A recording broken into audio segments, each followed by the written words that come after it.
प्रिय विद्यार्थियों, सप्रेम नमस्ते। मैं गुरुदत्त सिंह ढाका सुभाष चंद्र बोस शिक्षण समूह के इस ऑनलाइन प्लेटफॉर्म पर आप सभी का एक बार पुनः स्वागत एवं अभिनंदन करता हूं।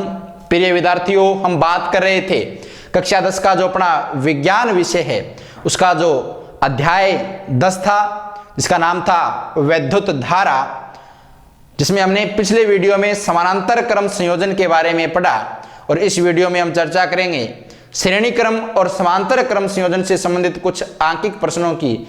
तो आइए देखते हैं आंकिक प्रश्न।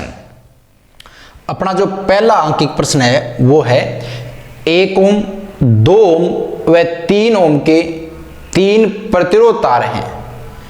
इन तीनों प्रतिरोधों तारों को हम कैसे संयोजित करें कि एक बार तो हमें अधिकतम प्रतिरोध प्राप्त हो सके और एक बार न्यूनतम प्रतिरोध प्राप्त हो सके। तो प्रिय विद्यार्थियों, हमें दो बातें यहां ध्यान रखनी है। अगर अधिकतम प्रतिरोध हमें प्राप्त करना है तो हमें प्रतिरोधों को श्रेणी क्रम में संयोजित करना होगा। क्योंकि श्रेणी क्रम संयोजन में तुल्य प्रतिरोध का मान अपने पास जो सबसे बड़ा प्रतिरोध दिया गया है उससे भी क्या होता है, अधिक होता है। दूसरी बात, अगर हमें न्यूनतम प्रतिरोध प्राप्त करना हो तो हमें इन प्रतिरोधों को समांतर क्रम या जिसको हम पार्श्व क्रम संयोजन कहते हैं उसमें संयोजित करना चाहिए। क्योंकि समांतर क्रम संयोजन में तुल्य प्रतिरोध का मान जो अपने पास दिए गए प्रतिरोधों में सबसे छोटा जो प्रतिरोध होता है उससे भी उसका मान क्या होता है, कम होता है। आइए देखते हैं कि जो अधिकतम प्रतिरोध है वो कैसे प्राप्त करेंगे और न्यूनतम प्रतिरोध कैसे प्राप्त करेंगे। तो हम लिखेंगे हल, और हल में हमारे पास पहले लिखेंगे दिया गया है 3 प्रतिरोध हैं, R1 1 ओम, R2 2 ओम और R3 3 ओम। ज्ञात करना है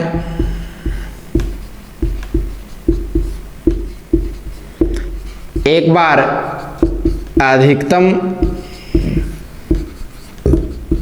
तुल्य प्रतिरोध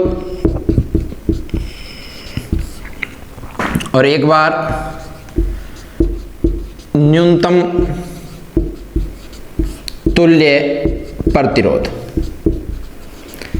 अब हमें पता है अधिकतम में हमें श्रेणी क्रम में संयोजित करना है, तो श्रेणी क्रम में हमें पता है R बराबर R1 plus R2 plus R3, 1 plus 2 plus 3 बराबर आ गया 6 ओम। R बराबर हमारे पास आ गया 6 ओम। तो अधिकतम जो तुल्य प्रतिरोध है वो कितना हमें प्राप्त हो सकता है, 6 ओम।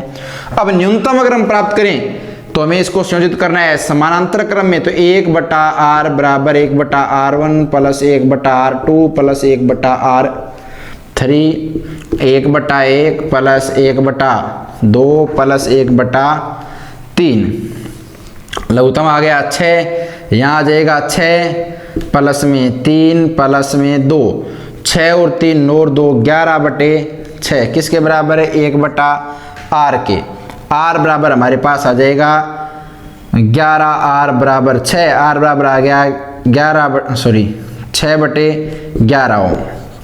6 में 11 का भाग देंगे तो 1 से भी मान क्या हो जाएगा, कम। ये मैंने बताया था भी श्रेणी क्रम संयोजन में तुल्य प्रतिरोध का मान अपने पास जो दिए गए प्रतिरोध हैं उनमें जो सबसे बड़ा है उससे भी अधिक होता है। तो सबसे बड़ा यहाँ 3 था, यहाँ कितना आया 6।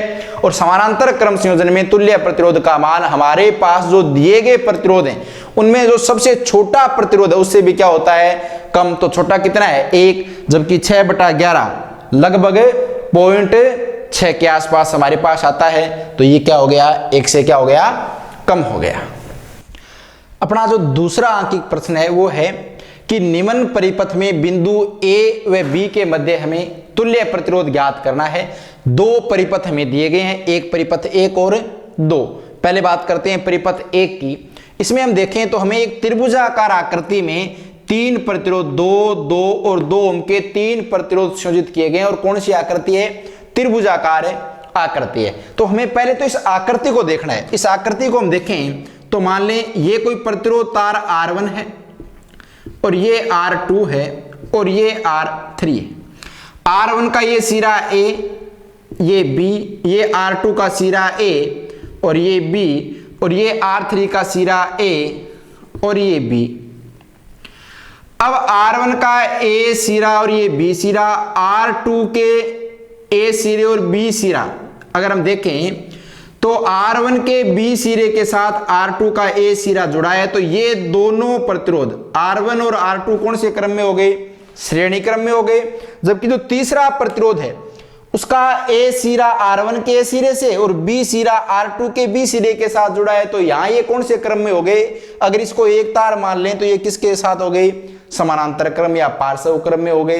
तो हम पहले तो जोड़ेंगे R बराबर R1 प्लस R2, तो R1 का मान 2 ओम और R2 का मान भी 2 ओम, तो हमारे पास आ गया 4 ओम।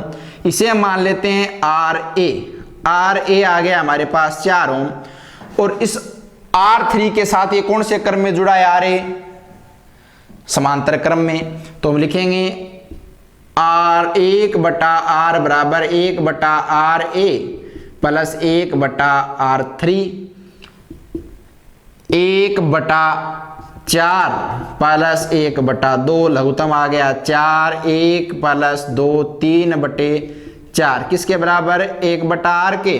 तो R बराबर हमारे पास क्या आ जाएगा? 4 बटा 3। कितना आ जाएगा? 4 बटा 3 ओम। दूसरा अगर परिपथ तंत्र देखें हम तो ये 3 प्रतिरोध समानांतर क्रम में जुड़े हैं, ये 3 प्रतिरोध यहां समानांतर क्रम में जुड़े हैं। इन दोनों को समानांतर क्रम में अगर हम इनका अलग अलग मान ज्ञात कर लें तो ये हमारे पास हो जाएगा R1, ये R2 और ये क्या हो जाएगा? R3।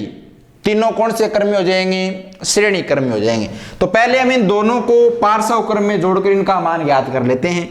तो इसे मानते हैं हम RA, तो 1 बटा 3 प्लस 1 बटा 3 प्लस 1 बटा 3, लघुत्तम 3 आ गया, तो 3 बटे 3 यानी 1 ओम। और इतना ही किससे आ जाएगा? इससे माना जाएगा RB को, मान लो इसको। तो ये सेम 1 बटा 3 प्लस 1 बटा 3 प्लस 1 बटा 3, लघुत्तम 3 आ गया, 1 प्लस 1 प्लस 1 3 बटा 3, कितना आ गया? 1 ओम। तो इसका मान RA का मान हो गया हमारे पास यहाँ 1 ओम, RB का मान भी हमारे पास यहाँ कितना हो गया? 1 ओम। और इसे मान लेते हैं RC, इसका कितना है? 3 ओम। तो हम जोड़ देंगे R बराबर RA plus RB plus RC, तो 1 प्लस 1 प्लस 3 यानी 5 ओम। तो कुल मान कितना आ जाएगा? 5 ओम। तो इस प्रकार हमें अगर अलग अलग आकृतियों में परिपथ चित्र दिए गए हों तो भी हम तुल्य प्रतिरोध का मान है वो ज्ञात कर सकते हैं। प्रिय विद्यार्थियों, मुझे आशा है कि आप सबको ये आंकिक प्रश्न समझ में आए होंगे। अगले वीडियो में हम चर्चा करेंगे जूल के तापन नियम की। तब तक के लिए धन्यवाद। जय हिंद, जय भारत।